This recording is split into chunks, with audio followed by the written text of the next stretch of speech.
Vamos abrir em Ezequiel, capítulo de número 47. Eu vou falar desse capítulo encerrando, mas eu quero fazer um apanhado rápido.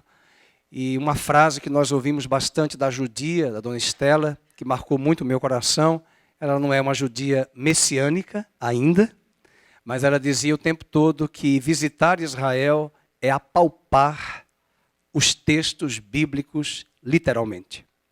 Quando eu estive em Israel alguns anos atrás, não existiam esses poços que surgiram naturalmente de água doce próximo ao Mar Vermelho. Essa é uma palavra profética, como foi dito, não existiam peixes ainda, não tem peixe ainda, porque é impossível, o Mar Morto não tem vida, né? Só tem sal, e a gente teve que tomar banho rapidamente, 5 minutos, porque queimava. Mas há uma profecia desse texto que eu quero finalizar, porque o Mar Morto está na terra de Israel. A terra de Israel está separada entre o Mar Morto, o Mar da Galileia e o Mar Mediterrâneo. O Mar Mediterrâneo, que é aquele mar ali que corta, banha ali a Itália, a Grécia, ele vai ao sul da Europa, ele vai ter peixe. Mas a profecia diz que haverá peixe no mar que é morto, que não vai ser mais morto, porque vai ter vida. E é impossível peixe aparecer no Mar Morto, porque não tem vida. Mas há uma profecia de Ezequiel. E a judia dizia, eu nunca pensei de encontrar essas águas doces em Israel, no Mar Morto. Só faltam os peixes. Mas não quero ficar nesse texto apenas. Eu quero mostrar que o mar da vida, o rio da vida, já chegou até nós. E aonde esse rio chegar, haverá cura e peixe. E se você não sabe, o peixe é um símbolo do cristianismo. A multiplicação dos peixes. Vamos falar sobre isso, vamos abrir em Ezequiel 47, rapidamente, versículo 6. E me disse, 47:6. Viste isto, filho do homem? Então me levou e me tornou a trazer à margem do rio. E tendo eu voltado, eis que à margem do rio havia grande abundância de árvores, de um e de outro lado. Então me disse, estas águas saem para a região oriental e descem a Campina e entram no Mar Morto, cujas águas ficarão saudáveis. Toda criatura vivente que vive em enxames viverá por onde quer que passe este rio. E haverá muitíssimo peixe. E aonde chegarem estas águas, tornarão saudáveis as do mar. E tudo viverá por onde quer que passe este rio. Aleluia. Pai querido, fala conosco nesta manhã. Obrigado pelo privilégio desta caravana ter cumprido essa missão. Aprendemos muito, fomos edificados, aprendemos a viver em comunhão ali naquela viagem, nesses 15 dias, e estamos com muitas saudades.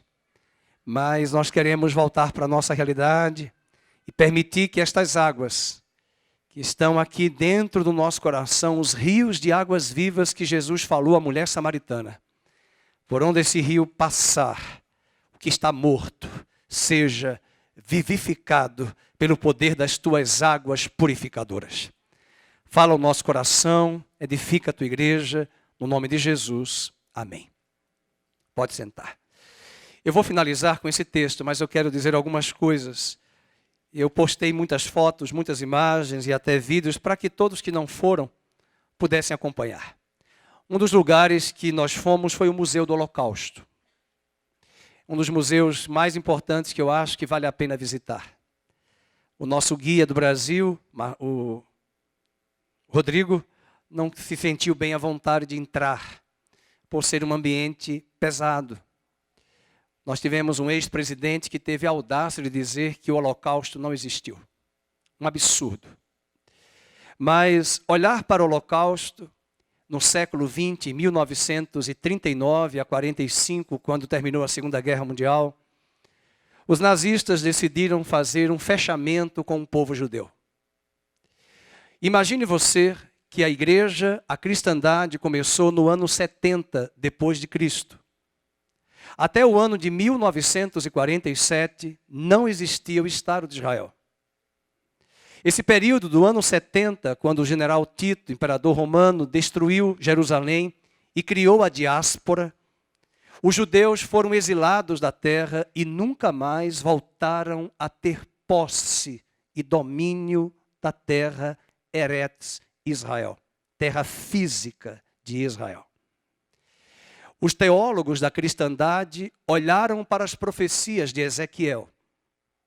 Quem conhece as Escrituras sabem que é um mistério entender as profecias de Ezequiel, principalmente a partir do capítulo 36. Do capítulo 36 de Ezequiel ao 48.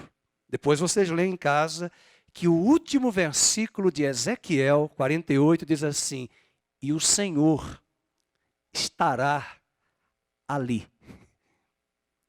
E esse lugar se chamará Yahvé Chamar. Deus está presente. Presente aonde? Em Jerusalém. É esse o lugar que ele virá. Mas quando nós estivemos agora, e como a Rita nos falava, nós apalpamos as profecias como a guia, Dona Estela falava-nos, eu queria saber se eu e você tivéssemos vivido no século XV, no século XIV, no século XVII, no século XVIII, no século XI depois de Cristo. Nenhum de nós teria condições de dizer o que seria a profecia de Ezequiel 37, o vale de ossos secos. Esta profecia se cumpriu no Holocausto. No Ezequiel, capítulo 36, no 37, volte comigo ao texto, leiam o título da profecia: a visão de um vale de ossos secos. Essa visão, nunca os judeus e os cristãos entenderam que profecia era essa. Inclusive, a igreja, na pessoa de alguns líderes da igreja da cristandade da Idade Média, disseram que o vale de ossos secos era a cristandade morta, fria. A igreja apóstata, desviada, mas impossível, porque a igreja não é um vale de ossos secos, a igreja é um conjunto de pedras vivas. 1 de Pedro 2,9, não se diz que nós somos vale de ossos secos, nós somos pedras vivas. Mas eu quero que os irmãos mergulhem na história e pensem, como olhar essa profecia até o século XX e entender hermeneuticamente a que se refere o profeta. Portanto, você vai ler comigo, versículo 1 do 37. Veio sobre mim a mão do Senhor, e ele me levou pelo Espírito e me deixou no meio de um vale que estava cheio de ossos. E me fez andar ao redor deles. Eram muito numerosos, na superfície do vale, estavam sequíssimos. Então me perguntou: filho do homem, acaso poderão reviver estes ossos? Respondi: Senhor Deus, tu sabes. Disse-me ele: profetiza estes ossos e dize-lhes: ossos secos, ouvi a palavra do Senhor. Assim diz o Senhor Deus a estes ossos: eis que farei entrar o Espírito em vós e vivereis. E veja que Deus vai começar em algumas fases. Ele diz que vai trazer vida a Israel. Porque não existia Estado de Israel até 1948. Inclusive, na teologia, se chamava a teologia da substituição, que a igreja substitui Israel. Se a igreja substitui Israel, a igreja, é o vale de ossos secos. Mas isso não é verdade. Outro problema, Deus não tem dois povos, Deus só tem um povo, que é a igreja. E a igreja é o conjunto de gentios e judeus convertidos. Entretanto, Deus jurou a Abraão, Isaque e a Jacó que ele tem uma aliança com aquela terra. E prometeu que um dia a família de Abraão, a descendência de Abraão, o seu povo, de onde a revelação veio, até chegar o Evangelho, essa nação seria restaurada nos últimos dias. E aí Ezequiel traz 3 fases. Primeiro, verso 6. Eu porei tendões sobre vós, farei crescer carne sobre vós, estenderei pele e porei em vós o espírito e vivereis. Então vamos pegar aqui as 3 fases. Eu farei crescer carne, depois estenderei o quê? Vamos, pele, e a terceira e última fase, e eu porei o espírito em vós, e vós vivereis. E diz o versículo em diante, os próximos, que essa sequência vai acontecer. Verso 7, osso após osso se juntou. Sabe o que é isso? Os judeus voltaram para Israel. Os ossos dos sobreviventes, dos judeus que sobreviveram, voltaram. Bem, eles voltaram, mas não se converteram ainda a Cristo. Veja agora no próximo versículo, verso 8. E havia tendões sobre eles, e cresceram carnes, e se estendeu a pele sobre eles, mas não havia neles o Espírito. Eu estou falando para a igreja hoje de manhã, e eu entendo que todos que estão aqui já receberam o Espírito de Cristo que nos fez nascer de novo. Posso ouvir um amém? Mas esse Espírito ainda não foi derramado sobre toda a casa de Israel. Nós tivemos em Jerusalém, nós pudemos ver quanta religiosidade. Judeus ortodoxos, estivemos no túmulo de Davi, onde ficou muito notório, eles cantando os salmos de Davi, mais apegados a Davi e ao túmulo do que ao Deus de Davi. Então a religiosidade é muito forte. E Deus restaurou em 48 o Estado de Israel, em 67 o domínio da cidade de Jerusalém na Guerra dos 6 Dias e as fronteiras da terra de Israel, mas está faltando uma fase importantíssima. Eu porei o meu espírito dentro de vós. Porei o meu espírito dentro de vós. E veja que o texto vai dizer no versículo de número 10, profetizei como ele me ordenara, e o Espírito entrou neles, e viveram, e se puseram em pé, e um exército sobremodo numeroso. Então me disse, filho do homem, estes ossos são toda a casa de Israel, porque foram dizimados 6 milhões de judeus. E é interessante que depois de 70 anos do Holocausto, a população de judeus na terra de Israel é um total de 6 milhões e 300 mil. E foi quase esse número, 6 milhões, que foram dizimados no Holocausto, mediado por Adolf Hitler.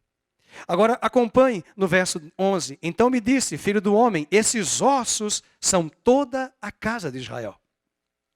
Veja no verso 11 que os ossos disseram, vamos ler, no Holocausto, os nossos ossos se secaram, leiam, e pereceu a nossa esperança. Ah, como nós ouvimos e lemos relatos de famílias judias que perderam a esperança. Se você não assistiu ao filme O Pianista, assista.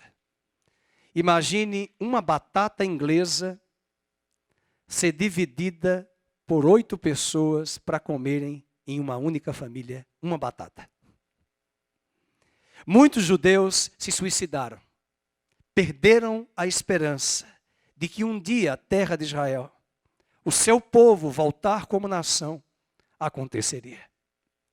Versículo 12 diz, profetiza e diz-lhes, assim diz o Senhor, eis que abrirei a vossa sepultura, vos farei sair dela, ó povo meu, e veja a promessa, irmãos, eu vos trarei a terra de Israel. Sabereis que eu sou o Senhor, quando eu abrir a vossa sepultura e vos fizer sair dela, ó povo meu. Mas agora vem o melhor. Agora é outra profecia que diz respeito a mim, igreja, você e eu, e a Israel. Como eu disse, Deus não tem 2 povos. Deus só tem um povo. Agora acompanhe a profecia. Versículo 15, veio a minha palavra do Senhor, dizendo, tu, pois, ó filho do homem, toma um pedaço de madeira e escreve nele, 2 pontos, a igreja lerá comigo, para quem? Para Judá e para os filhos de Israel. Veja, quantas tribos tinha Israel? 12. Acompanhe o raciocínio, esse texto é complexo. De todas as tribos, qual foi a única tribo que sobreviveu? Judá. Tem até cantor de pagode que chama Judia de mim. Porque só sobrou até a tribo de Judá, de Judiá, Judá.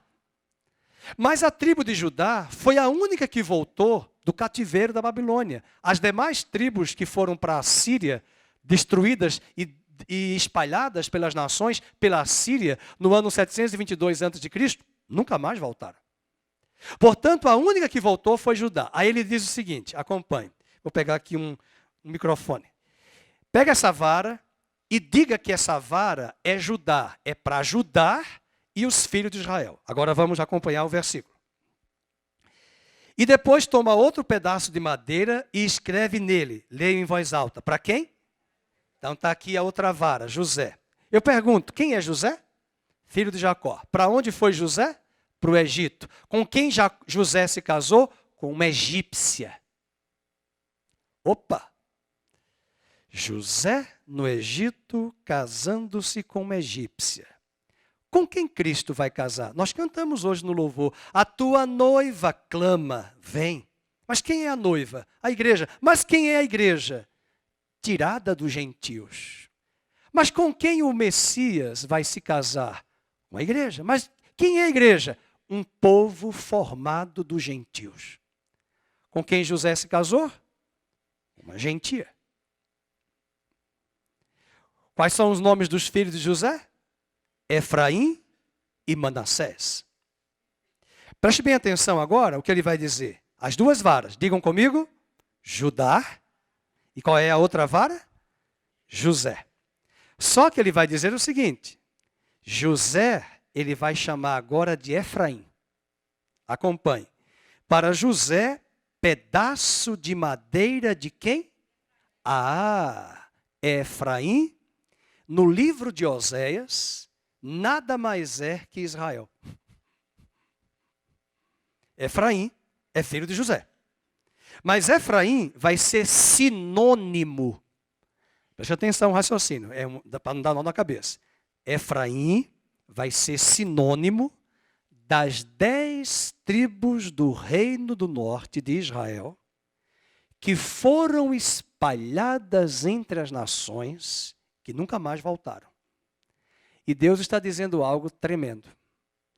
Eu vou pegar José, Efraim, as 10 tribos espalhadas, vou juntar com Judá, e das 2 varas eu vou fazer uma vara só. E quando as 2 estiverem juntas, Davi reinará eternamente. Mas Davi já morreu. Ele não está falando de Davi. Ele está falando de Jesus, que é filho de Davi.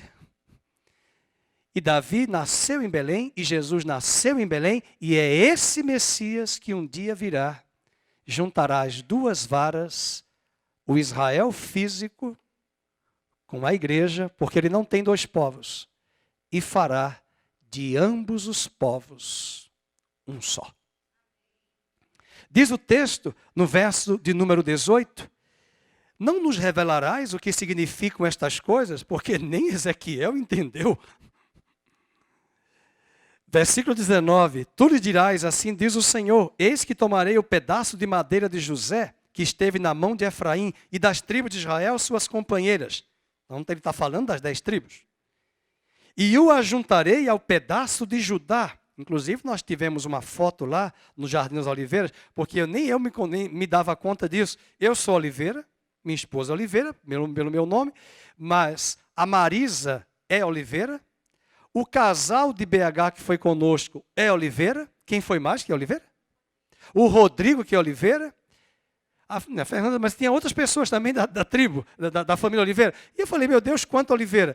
E esses Oliveiras e essas famílias que têm nomes de árvores, e de animais vieram de onde? Dos judeus que estavam em Portugal e na Espanha, e que a rainha da Espanha exigiu a Cristóvão Colombo que tirasse a escória dessas famílias da terra de Portugal e da Espanha. E a história vai mostrar que esses judeus mudaram seus nomes para serem recebidos nos portos do Brasil, da Argentina e dos Estados Unidos, que hoje são os Estados Unidos da América, e eles foram batizados de cristãos novos. E mudaram os nomes para nomes de plantas, nomes de animais, e se espalharam entre as nações da terra. Isso não significa dizer que nós somos judeus, porque para judeu só é judeu se a mãe for judia.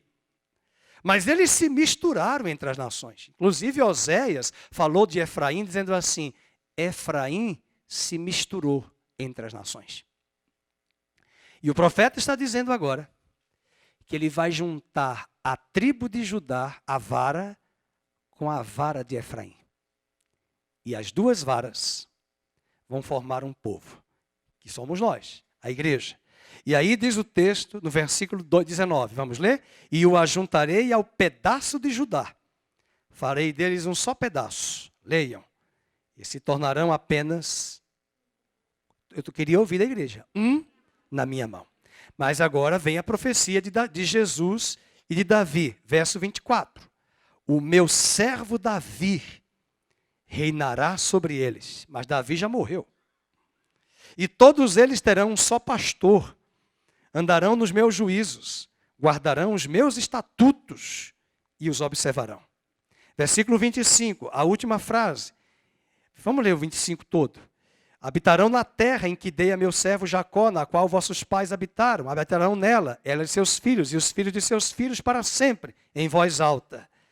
E Davi, meu servo, será seu príncipe eternamente. O que você vai ler comigo agora é uma das últimas partes do livro do Apocalipse. Quero ver quem vai dizer um amém para entender. Farei com eles aliança de paz. Será uma aliança perpétua. Estabelecê-los-ei e os multiplicarei, porei o meu santuário no meio deles para sempre. O meu tabernáculo estará com eles, e eu serei o seu Deus, e eles serão o meu povo. Sabe como é que diz Apocalipse? Eis o tabernáculo de Deus entre os homens. A morada de Deus. Com quem Deus virá morar? Vamos lembrar das duas varas? Judá e Efraim. Aleluia. Bem, esta profecia está já se cumprindo. Mas o capítulo 30 e o capítulo 40, vamos lá para chegar ao capítulo 47, são profecias que eu peço que você procure o pastor Felipe para explicar. Porque são profecias que nós olhamos assim, e como nós vimos lá no Monte do Templo, não sei se os irmãos que estão aqui lembram, daquele candelabro de ouro puro que os judeus já prepararam para o terceiro templo. Ele já tem tudo preparado para o terceiro templo. O que Ezequiel vai falar é de um terceiro templo. E é por causa desse capítulo que eles acham que haverá um terceiro templo físico. Pode ser que sim, pode ser que não. E talvez Ezequiel está se referindo do 40 ao 48. Que o templo citado aqui é a nova Jerusalém que vai descer e ser a morada de Deus com os homens. Sabe por quê? Acompanhe o raciocínio. Quem lembra quando Deus mandou Moisés construir o tabernáculo no capítulo 25 de Êxodo? É interessante que o tabernáculo que Moisés fez, que Salomão ampliou com a mesma planta e levou para o templo de Salomão, está escrito em Êxodo, capítulo 25, verso 8. Deus é arquiteto. O autor de Hebreus diz no capítulo 10 que Deus é arquiteto. Os maçons insistem em dizer que Deus que existe o grande arquiteto do universo, mas o verdadeiro arquiteto é Deus. Preste atenção que eu vou ler agora. Ele diz assim: Moisés, faça tudo conforme te foi mostrado no monte. Então tudo leva a crer que o que Moisés fez no tabernáculo, que Salomão ampliou e trouxe para o templo de Salomão em Jerusalém, a planta original e o modelo original está na morada de Deus. E parece-nos que Ezequiel 40 ao 48 nada mais é do trono de Deus na terra, onde aquele templo que estava em Jerusalém nos dias de Salomão assumirá aqui proporções maiores e vai trazer uma aplicação até espiritual para nós, igreja. Por que eu estou falando isso? Dá uma lida no título do capítulo 40. Dê uma lida comigo. A visão. É por isso que alguns acreditam que vão construir o templo. Eu me lembro agora, a gente chegou ali nesse local que a Fernanda Brum aqui passou o vídeo, a gente teve essa visão linda, e eu parei ali com a irmã Rita, a gente estava escutando um pastor contando como é que vai acontecer a vinda de Jesus. E ele dizendo, eles vão construir o terceiro templo, tará. Mas é complicado dizer que haverá um terceiro templo. Não há uma profecia no Novo Testamento de que haverá um terceiro templo.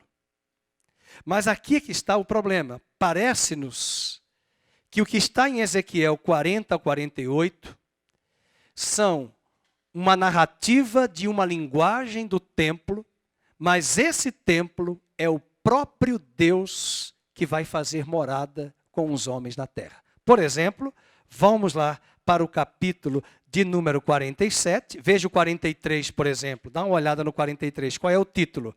A glória do Senhor enche o templo. A presença de Deus. Capítulo 44. As reformas do ministério do santuário.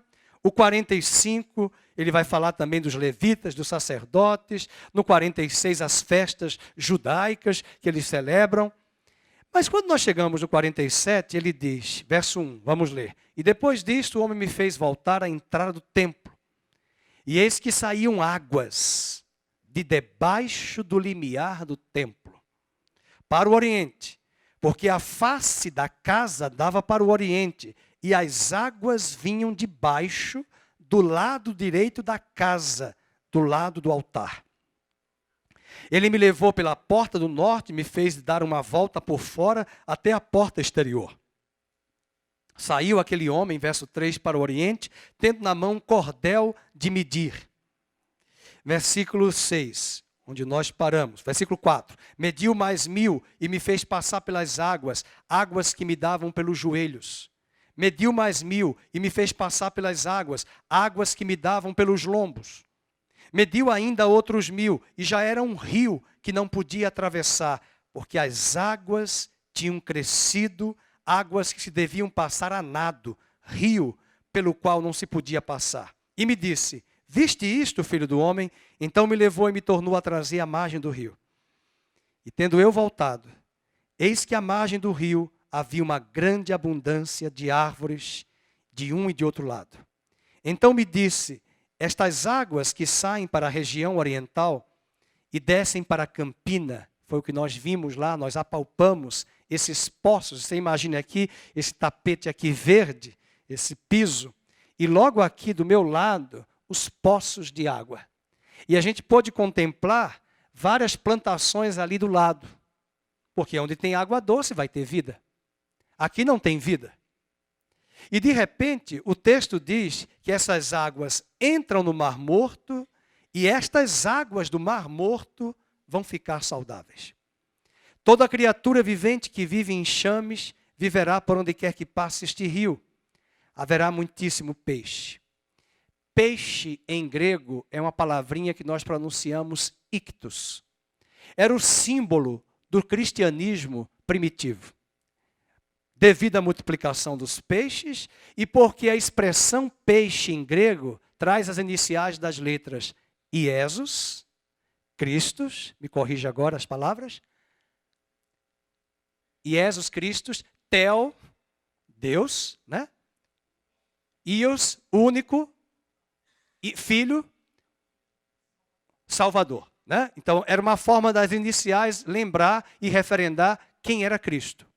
Nas iniciais das letras de peixe, da palavra peixe em grego. E aí, quando você olha para essa profecia, diz assim, haverá muitíssimo peixe. E aonde chegarem estas águas doces, tornarão saudáveis as do mar. e tudo viverá por onde quer que passe este rio. E diz o texto no verso 12 que junto ao rio, as ribanceiras de um e de outro lado, nascerá toda a sorte de árvore que dá fruto. Meus irmãos, isso é Apocalipse 21. Isso é Apocalipse 22, as árvores que vão dar frutos. E diz o texto, não fenecerá a sua folha, nem faltará o seu fruto, e nos seus meses produzirão novos frutos. Vamos ler agora. Porque as suas águas que saem do santuário, o seu fruto servirá de alimento e a sua folha de remédio. Quem já leu o Apocalipse vai lembrar que até as folhas das árvores da Nova Jerusalém servirão de cura para as nações. Mas eu quero fechar o raciocínio aqui. Nós estivemos no tanque de Betesda. Nós estivemos no lugar onde a mulher samaritana conversou com Jesus. E ali Jesus disse àquela mulher que dentro dela, ele formaria nela um poço que vai jorrar água para a vida eterna. Eu quero dizer nesta manhã que nós estivemos lá no Mar Morto. Mas o Mar Morto é este mundo perdido. O Mar Morto é uma figura de uma vida sem vida. Uma vida biologia, sem a vida zoe, que é a vida de Deus. Zoe e bio. Eu posso ter bio, mas não ter zoe. Mas a Bíblia diz que dentro de nós vai formar um poço que vai jorrar água para a vida eterna. O texto de Ezequiel está nos dizendo que essas águas vivas que estão em nós, por onde elas passarem, as águas mortas serão transformadas em águas purificadoras e vivas. Porque essas águas que estão aqui serão purificadoras, porque por causa de Cristo. E por onde este rio passar, haverá vida. Nós oramos pela igreja, lá no Muro das Lamentações, sem nenhum misticismo, porque o Deus que está lá é o Deus que está aqui. Não existe mais lugar onde Deus está presente em um lugar físico. Mas eu orei pela igreja. Orei pelos irmãos, pelos pastores, pelas famílias, pelas necessidades de muitos irmãos aqui. Fiquei um tempo em oração ali presente. Mas eu quero dizer que nós que voltamos da caravana, não somos mais espirituais ou melhores porque estivemos lá. Eu quero dizer que dentro de você e de mim, há um poço de águas vivas. E essas águas vivas purificadoras, por onde passar, haverá muitíssimo peixe. Deus quer curar a sua vida. Deus quer curar o seu coração. Deus quer purificar a sua vida e por onde você passar, o mar morto que você encontrar, as águas que estão em você, passarão por este mar morto, purificarão aquelas águas e trará uma grande multiplicação de peixes. É esta certeza que nós temos. Mas um dia, o que acontece com Israel físico, que nós estamos vendo lá, quando eu estive em Israel em 95, eu não vi esses poços que vêm da terra, subterraneamente falando, eles eclodem e trazem águas doces próximo ao mar salgado. Nós não vimos isso. A irmã Rita, que esteve lá em outras ocasiões, não viu. Nós presenciamos isso agora. Mas o que acontece com Israel físico tem paralelos com o espiritual da igreja. Queridos, eu preciso dar um recado à igreja. Um dos grandes sinais da volta de Cristo é a apostasia. Eu tenho sentido um esfriamento nas igrejas e até mesmo na nossa. Nós precisamos ser um povo fervoroso. Nós estamos cercados, e nós vamos estar contemplando isso, né? Um mar morto no mundo aí fora e até dentro das igrejas. Mas eu quero dizer que Deus tem poder para eclodir em nós esses poços de águas vivas, que são as fontes da vida eterna, que é Cristo Jesus em nós. E o Senhor quer trazer um renovo, um avivamento sobre as nossas vidas, para que estas águas vivas fluam e tragam abundante peixe, e peixe é um símbolo de vidas transformadas, que vão ser alcançadas através de mim e de você. E eu quero desafiar, para você que está aqui, a participar conosco das reuniões da igreja. Domingo à noite temos culto, hoje à noite, venha. Nós não podemos ficar parados, ilhados, reclusos. Você que pode, você que mora aqui perto, venha somar conosco, cultuar a Deus. Venha para as reuniões de vigílias, venha para as reuniões de oração. Examine as Escrituras, estude as Escrituras dia após dia, porque a vida cristã exigirá de nós disciplina.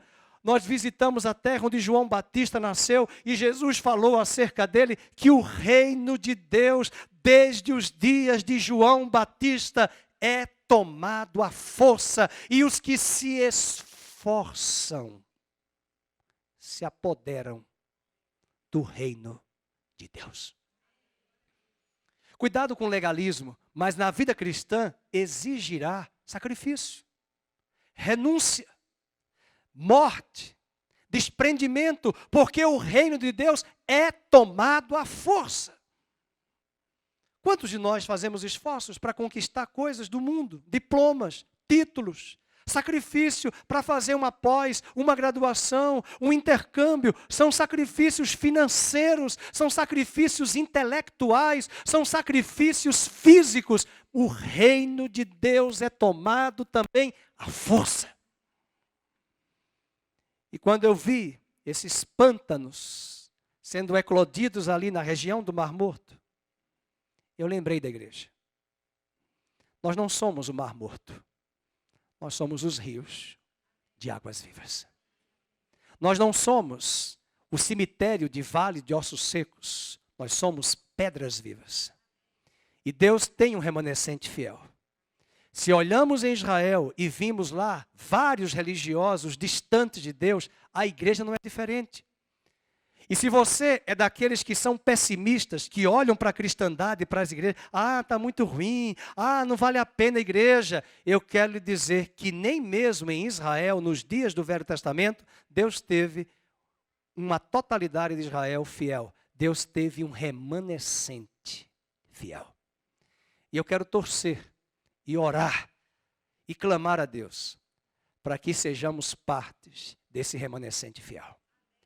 Mas é necessário sacrifício e tomar o reino de Deus à força, porque são estes que se esforçam que vão conseguir entrar no reino de Deus. Não estou falando de salvação, eu estou falando de crescimento, de maturidade e de autoridade exercitada por nós a partir dessa disciplina e desse exercício. Nós visitamos lá a caverna em Belém, onde o Frei Jerônimo ficou, 35 anos. Fazendo o quê? Traduzindo a Bíblia. Traduziu a Bíblia toda do hebraico e do grego para o latim. Foi a Bíblia mais usada na Idade Média. Alguns disseram, mas que horror, mas veja a contribuição dele. Se esquivou de tantos prazeres para estar recluso numa caverna. E ele ficou na caverna porque a cristandade naquela época estava sendo perseguida pelo Império Romano. Mas não foi em vão, porque a Bíblia que a igreja teve durante 1000 anos mais usada foi a Bíblia do Frei Jerônimo, que traduziu, que até hoje é a Bíblia mais usada pelo catolicismo. Até chegar o rei Tiago, King James, na Inglaterra, que mandou traduzir a Bíblia para o inglês, diretamente do hebraico e do grego para o inglês, sem passar pelo latim, porque o latim já era uma língua morta. E nós ouvimos muitas histórias de homens de Deus, de Elias, tivemos no Monte Carmelo. Elias que desafiou os profetas de Baal, mas que foi para uma caverna, teve depressão, crise existencial. Esses homens, Tiago vai nos dizer que Elias também teve fraquezas semelhantemente a nós. Mas eles pagaram um preço. E o preço que eu estou falando, sem legalismo, mostra para nós a importância do desafio de renunciarmos, matar o nosso eu e nos esforçarmos para ganharmos o reino de Deus. Eu queria orar por você, pedir a Deus que essas águas vivas brotem. Elas estão aí dentro de você, mas que você se posicione para que por onde você passar, o que está morto seja vivificado pelas águas vivas do Senhor que está aí. E haja abundante peixe na sua vida. Amém? O peixe são as almas. Vamos ficar de pé, vamos orar. Curve a sua cabeça. Se você quiser chegar aqui no altar, a música que nós podemos cantar, pastor, é Por onde este rio passar, tudo ele vai transformar. Deixe este rio. Amém? Vamos orar. Pai, nós queremos te render graças por esta viagem, tantos irmãos que estiveram ali conosco, mas ninguém é mais espiritual ou melhor porque esteve na Terra Santa. A Terra Santa hoje não é mais física, é a terra do nosso coração, que é santificada pelo sangue de Jesus, quando nós entregamos nossas vidas a Ele.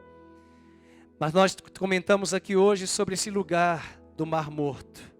Apalpamos literalmente os pântanos, as águas vivas, águas doces que estão saindo dali. E nós podemos aplicar isso na nossa vida como igreja. Quantas situações têm acontecido sobre nós que têm nos levado a uma frieza, uma mornidão. E eu quero desafiar aquelas pessoas que estão aqui, que querem sair desse patamar e levantar a sua mão direita e dizer: Senhor, eu estou aqui, enche a minha vida, enche a minha vida. Eu não quero ficar encantado com estas coisas que têm me levado até mesmo a um esfriamento, a um afastamento, a colocar outras coisas como prioridade, senão a Ti. E no nome de Jesus eu quero clamar hoje com a igreja, que o Senhor vivifique o nosso coração e permita que estas águas venham purificar esse mar salgado, esse mundo morto que está aí ao nosso redor. No nome de Jesus nós oramos agora, Senhor, arranca do nosso coração essa apatia, essa frieza, essa mornidão, esse espírito crítico dentro de nós. Essa frieza para com as coisas de Deus, do reino de Deus, da Bíblia Sagrada, da leitura da Bíblia, dos estudos, dos devocionais, das orações, da frequência nos cultos. Nós queremos te pedir perdão pelo afastamento, por situações que às vezes nós não percebemos e nós vamos cedendo aqui, cedendo ali, e quando menos esperamos, olhamos para trás, até nós estamos parecidos com o Mar Morto. Por isso nós pedimos que assim como esta obra de avivamento sobre Israel será uma obra do Teu Espírito, que o Senhor também faça esta obra na igreja nestes dias. A começar de mim, Senhor, a começar do meu coração. Quero beber deste rio, Senhor, sacia minha sede. Lava o meu interior. Eu quero fluir em tuas águas. Eu quero beber da tua fonte. Eu quero beber da tua fonte, fonte de águas vivas. Tu és a fonte. Tu és a fonte, Senhor. Coloca aí a estrofe, por onde este rio passar. A esperança. A esperança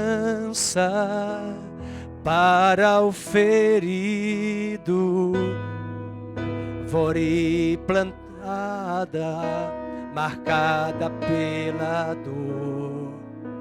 Ainda que na terra envelheça a raiz e no chão abandonado seu tronco. E Deus diz para a igreja: a esperança para você. Ao cheiro das águas brotará,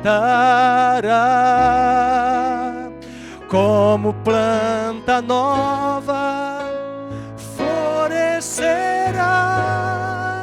seus ramos se renovarão, não cessarão os seus frutos e viverá. Que o Senhor te abençoe e te guarde, igreja. Que o Senhor faça resplandecer o seu rosto sobre ti. Que o Senhor sobre ti levante a luz do seu rosto. E por onde esse rio passar, haverá curas, haverá abundante peixe. E é o que nós desejamos, ó Pai, para a nossa vida pessoal e para a nossa vida coletiva como igreja. Livra-nos da apostasia, livra-nos da frieza espiritual e da mornidão. Livra-nos do espírito de engano nas nossas vidas, onde nós possamos achar que já estamos saciados e fartos, que já sabemos de tudo, quando na verdade não sabemos nada. Que o Senhor nos ajude e que o que acontece com Israel físico, esses pântanos, essas águas doces que estão surgindo, venha brotar da tua igreja no século 21. E nós possamos ver nestes dias um grande avivamento, que vai começar por mim e pelos meus irmãos. E aquele que começou a boa obra há de completar, há de aperfeiçoar. Que o Senhor abençoe a sua vida, a tua casa, a tua despensa. Leva-nos em paz, abençoe a nossa tarde, o nosso almoço, a nossa semana. No nome de Jesus, oramos agradecidos. Amém e amém.